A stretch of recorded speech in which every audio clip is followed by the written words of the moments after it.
ఆంధ్రప్రదేశ్ బీజేపీలో వర్గపోరు ముదరడం ఖాయంగా కనిపిస్తుంది. వాస్తవానికి సోము వీర్రాజు మొన్నటి సాధారణ ఎన్నికల వరకు ఆంధ్రప్రదేశ్ పార్టీకి రాష్ట్ర అధ్యక్షుడిగా కొనసాగాలని ఆశించారు. కానీ అనూహ్యంగా ఆయన్ని 2023 చివరిలోనే పక్కకి తప్పించేశారు. అప్పట్లో తన పదవికి గండి కొట్టినటువంటి నేతలకి ఇప్పుడు తగినటువంటి శాస్తి చెప్పాలి అని సోము వీర్రాజు నిర్ణయించుకున్నట్టుగా ప్రచారం సాగుతోంది. దానికి తగ్గట్టుగా ఆయన పావులు కదుపుతున్నట్టుగా అంతా అంచనా వేస్తున్నారు. ప్రస్తుతం ఆంధ్రప్రదేశ్లో దగ్గుబాటి పురంధేశ్వరి రాష్ట్ర పార్టీ అధ్యక్షురాలుగా ఉన్నారు. ఆమె కేంద్రంలో తనకు ఏదో పదవి దక్కుతుందని ఆశాభావంతో ఉన్నారు.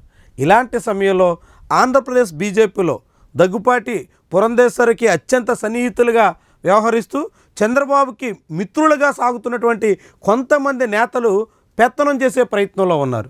దానికి తగ్గట్టుగానే ఒకవేళ పురంధేశ్వరిని పార్టీ అధ్యక్ష పదవి నుంచి తప్పిస్తే ఆ స్థానంలో మళ్ళీ తమకే అవకాశం ఇవ్వాలని సోము వీర్రాజు, సీఎం రమేష్ లాంటి నేతలు గట్టిగా లాబియింగ్ మొదలెట్టేశారు.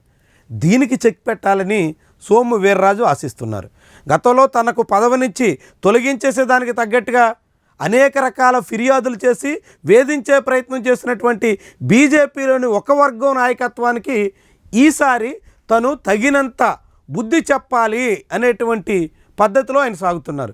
దానికి తగ్గట్టుగానే మొన్నటి ఎమ్మెల్సీ ఎన్నికల్లో కూడా తనకు టికెట్ రాకుండా పావులు కదిపినటువంటి వాళ్ళందరికీ చెక్ పెట్టి బీజేపీ అధిష్టానం ఆశీస్సులతో ఎమ్మెల్సీ టికెట్ సాధించినటువంటి సోము వీర్రాజు ఇప్పుడు రాష్ట్ర పార్టీ అధ్యక్షుడి ఎన్నిక విషయంలో కూడా తన మాటే చెల్లుబాటు కావాలి అనేటువంటి పద్ధతిలో వ్యూహం పన్నుతున్నారు. దానికి తగ్గట్టుగా చంద్రబాబు వ్యతిరేకులుగా ముద్రపడినటువంటి జీవీఎల్ నరసింహారావు లాంటి నాయకుల్ని చేరదీసే ప్రయత్నానికి సిద్ధమవుతున్నారు. అటు రాయలసీమ కోటాలో అయితే విష్ణువర్ధన్ రెడ్డి, ఇటు ఆంధ్రప్రదేశ్లో అయితే జీవీఎల్ నరసింహారావు లాంటి నాయకుల పేర్లు పరిశీలించాలి అని సోము వీర్రాజు దానికి తగ్గట్టుగా ప్రణాళిక రచించే ప్రయత్నంలో ఉన్నట్టుగా అంతా భావిస్తున్నారు. ఇదే జరిగితే బీజేపీలో ఇప్పటికే 2 వర్గాలుగా సాగుతున్నటువంటి నాయకత్వంలో విభేదాలు చాలా బహిరంగంగా బయటపడడం ఖాయంగా కనిపిస్తుంది. మరి ఇది నిజంగానే పురంధేశ్వరికి కేంద్రంలో పదవి ఇచ్చి రాష్ట్ర పార్టీ అధ్యక్షురాల పదవి నుంచి తప్పించేస్తారా? ఆమె తప్పించేస్తే చంద్రబాబు వ్యతిరేక వర్గ నేతలుగా ముద్రపడినటువంటి వాళ్ళకి అవకాశం వస్తుందా?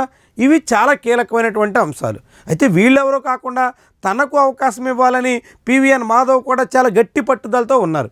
తనకి ఎమ్మెల్సీ కానీ రాష్ట్ర పార్టీ అధ్యక్ష హోదా కానీ దక్కుతుంది అని ఆయన ధీమాగా ఉన్నారు.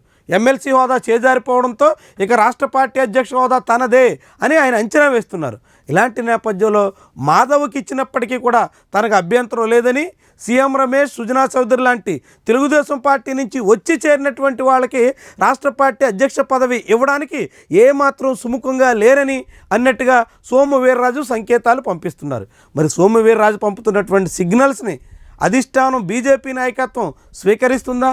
ఆ సిగ్నల్కి తగ్గట్టుగా వ్యవహరిస్తుందా? బీజేపీ నుంచి రాష్ట్ర పార్టీ అధ్యక్ష పదవిలో పురంధేశ్వరిని తప్పించాల్సి వస్తే ఆ స్థానంలో ఎవరికి ఇవ్వాలన్న దాని మీద సోము వీర్రాజు ఆశలకు అనుగుణంగా బీజేపీ అధిష్టానం సాగుతుందా? ఇవన్నీ ముఖ్యమైనటువంటి అంశాలు. ఆంధ్రప్రదేశ్ బీజేపీలో ఉన్నటువంటి వర్గపోరుని మరింత పెంచబోతున్నటువంటి సంకేతాలు.